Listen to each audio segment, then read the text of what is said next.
Hey everyone, I'm Sarah, a 28-year-old single mom just trying to keep it together.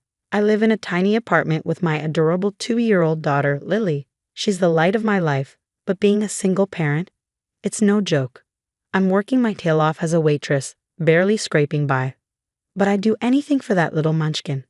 Then there's my big sister, Jessica. She's got it all figured out, fancy lawyer job, big house, and a husband named Mark who seems like he stepped straight out of a romantic comedy. I'm not gonna lie, sometimes I look at her life and feel like a total mess in comparison. Sarah, honey, how are you holding up? Jessica asks as she swings by my place one afternoon. She's all put together in her designer suit, not a hair out of place, while I'm elbow deep in dishes, with Lily clinging to my leg. Oh, living the dream. I laugh, trying to sound more upbeat than I feel. Jessica gives me that look, a mix of pity and concern. Why don't I take Lily for the weekend? She offers. You could pick up some extra shifts, maybe have a little time for yourself. I hesitate. I hate asking for help, but extra cash would be a godsend. You sure? I don't want to impose. Don't be silly. Mark and I love having her over. It'll be fun. Jessica insists, already scooping up Lily, who giggles and plants a sloppy kiss on her aunt's cheek. Thanks, Jess. You're a lifesaver, I say, feeling a wave of gratitude. Sure, Jessica's life seems perfect, but she's always had my back. As she's packing up Lily's things, Jessica turns to me. Hey, can I borrow your phone charger? Mine's been acting up.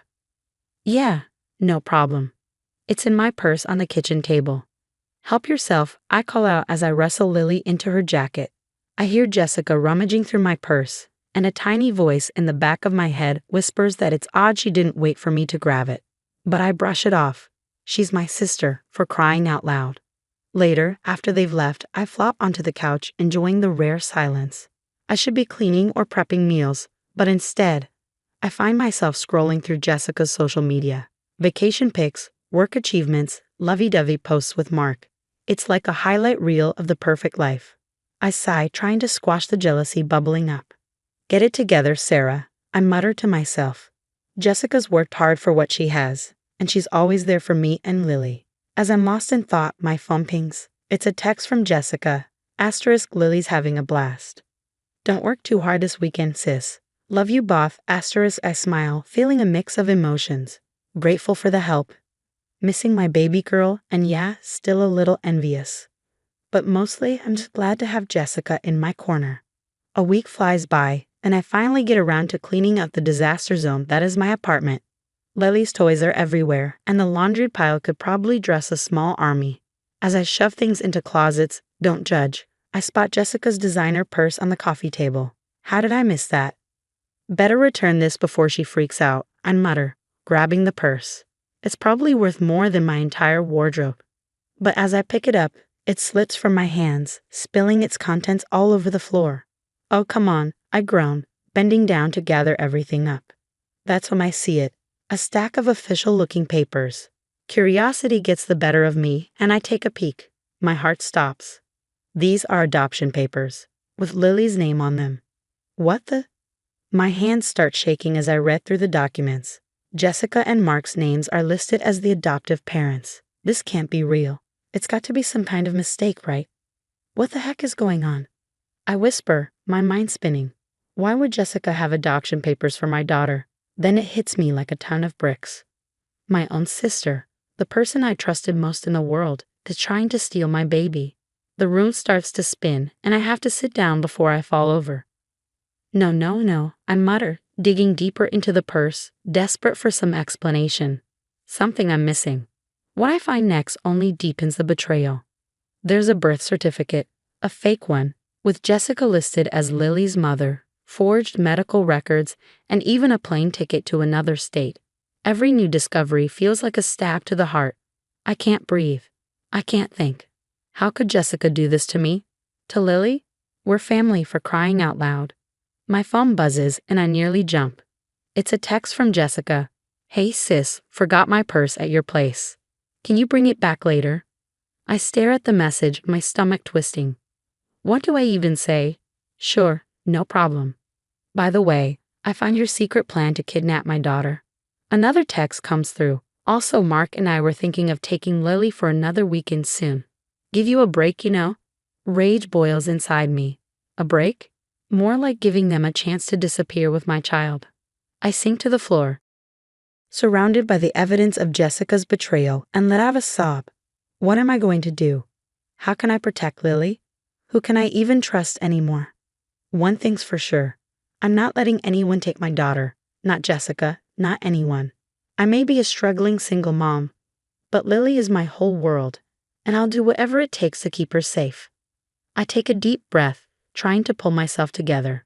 I need a plan. I need help. But most of all, I need to keep Lily close and act normal until I figure out my next move. With shaking hands, I gather all the documents and shove them back into Jessica's purse. I'll have to pretend I never saw them, at least for now, but things will never be the same. Later, I'm sitting on Maya's couch, spilling my guts about everything I found in Jessica's purse. Maya's been my ride or die since high school, and right now, she's the only person I trust. Girl, this is some messed up stuff, Maya says, shaking her head. We gotta dig deeper. Something ain't right here. We start piecing things together, and the puzzle we uncover is ugly. Maya pulls out her laptop, scrolling through Jessica's social media. Hold up, Maya says, pointing at the screen. Didn't you say Jessica couldn't have kids? I lean in, my jaw dropping. There's Jessica, sporting what looks like a baby bump in her recent posts. What the? I mutter. She told everyone she was pregnant. We keep scrolling, finding post after post about doctor's appointments and nursery preparations. It's all fake, but Jessica sold it perfectly. She's been planning this for months, I whisper, feeling sick. Maya grabs my hand. We need to get into her email. You still know her password. I nod, feeling guilty but knowing it's necessary. We log in, and what we find makes my blood run cold. There are emails to a sketchy lawyer about fast-tracking an adoption across state lines. The lawyer's responses are vague, but it's clear they're up to no good. Oh my God, I whisper, scrolling through message after message. Maya's eyes widen as she reads over my shoulder. Look at this one from Mark. The email lays out their entire plan, taking Lily and disappearing, using my supposed substance abuse as justification. They think I'm an unfit mother, that Lily would be better off without me. Substance abuse? Maya asks, confused. What are they talking about? You barely drink, let alone do drugs. I don't know, I say, shaking my head, baffled. As we dig deeper, the truth gets uglier. Jessica's been isolating me from friends and family for months, always with some excuse why I couldn't attend gatherings or why people shouldn't visit. Remember when she told you your cousin Amy was talking trash about you? Maya says. Bet that was a lie too. I nod, feeling like a fool for falling for it all. Even the financial help she's been giving you was part of her plan, making me dependent on her. But the worst is yet to come. We find a series of messages between Jessica and some guy about acquiring small doses of drugs. At first, I'm confused, then it hits me. Oh my God. I gasp, my stomach churning. She's been drugging me. That's why I've been feeling so off lately. She's been slipping stuff into my food. Maya looks horrified. She's setting you up to look like an addict. That's how she's planning to take Lily. The room spins as the full scope of Jessica's betrayal sinks in. My own sister has been poisoning me, isolating me, all to steal my daughter. What am I going to do? I ask, feeling more alone and scared than ever. They have money, connections. I'm just a waitress. How can I fight this? Maya grabs my shoulders, forcing me to meet her eyes. Listen to me. You're not alone. We've got evidence now. We're going to fight this, and we're going to win. I take a deep breath, trying to steady myself. Maya's right. I can't fall apart now. Lily needs me to be strong. Okay, I say, wiping away the tears I didn't even realize I'd shed. What's our next move? Maya grins, a determined glint in her eye. Now we set a trap. We're going to catch these snakes red-handed. As we start planning, I feel a glimmer of hope. Jessica might think she's got it all figured out, but she doesn't know who she's messing with. I'm a mom, and I'll do whatever it takes to protect my baby. Watch out, sis, you picked the wrong mama bear to mess with. Later, I'm pacing my apartment, torn between wanting to confront Jessica right now and knowing I need to play it smart. Maya's been a godsend, helping me gather evidence and even hooking me up with her cousin, who's a lawyer. We need to catch her red-handed. Maya insists as she sets up hidden cameras around my place. Your word against hers won't be enough. I nod, feeling sick the day Jessica calls, offering to babysit again. I force myself to sound normal.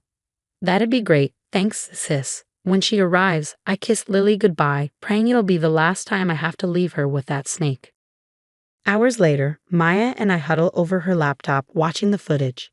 My blood boils as we see Jessica rifling through my things, making a call in hushed tones. It's all set for next week, she says into the phone. Sarah doesn't suspect a thing. I clench my fists, fighting the urge to confront her immediately, but I know we need more. The next day, I invite Jessica over for coffee, my phone secretly recording in my pocket. We chat casually until I drop the bomb. Hey Jess, you know that bag of old clothes in my closet? I was thinking of donating them to that women's shelter, the one that helps moms escaping abusive situations. Jessica tenses up. Oh, I don't think that's a good idea, she says quickly. Those places attract unstable people, drug addicts and such. I press further, and Jessica takes the bait, launching into a rant about how those women are unfit mothers and how their kids would be better off adopted by stable families. It's all I can do not to scream at her, but with this, we finally have enough. The stage is set for the final showdown. I invite Jessica, Mark, and a few family members over for dinner. My hands shake as I set the table, but I'm ready. As everyone digs into dessert, I clear my throat. I have something I need to share with all of you. I lay out everything, adoption papers, the fake pregnancy, the poisoning. I play the recordings, and the room erupts in chaos. Jessica jumps up, her face pale. She's lying. Sarah's unstable. She's on drugs. But Mark's expression tells a different story. Jessica, what have you done? He whispers, looking horrified. Turns out, Jessica had been manipulating him too, feeding him lies about my non-existent drug problem. He had no idea about the forged documents or the poisoning. As the truth sinks in, Jessica completely unravels. It's not fair, she screams. I deserve that baby more than her. I'm successful, unstable. Why should she get to have a child when I can't? Everyone watches in shock as Jessica rants, her jealousy and resentment pouring out. It's like watching a stranger wear my sister's face. The police arrive, and Jessica is hauled away, kicking and screaming. I collapse into Maya's arms, exhausted but relieved. The next few weeks blur with police statements and court appearances. I file a restraining order against Jessica, who now faces a laundry list of charges. Slowly, I start rebuilding my life. Family members and old friends reach out, apologizing for believing Jessica's lies. It's hard, but I'm working on forgiving them. Months later, I'm pushing Lily on a swing at the park, finally feeling like we can breathe again. Maya sits nearby, watching us as always. Higher, Mama, Lily squeals and I laugh, pushing her towards the sky. As I watch my daughter soar, I think about everything we've been through. It's been hell, but we made it. Jessica's toxic influence is gone, and for the first time in a long time, I feel hopeful about our future. I may not have the perfect life or all the answers, but I've got my daughter, true friends, and strength I never knew I had. And you know what? That's more than enough. The stories come to an end, but now I've got a question for you.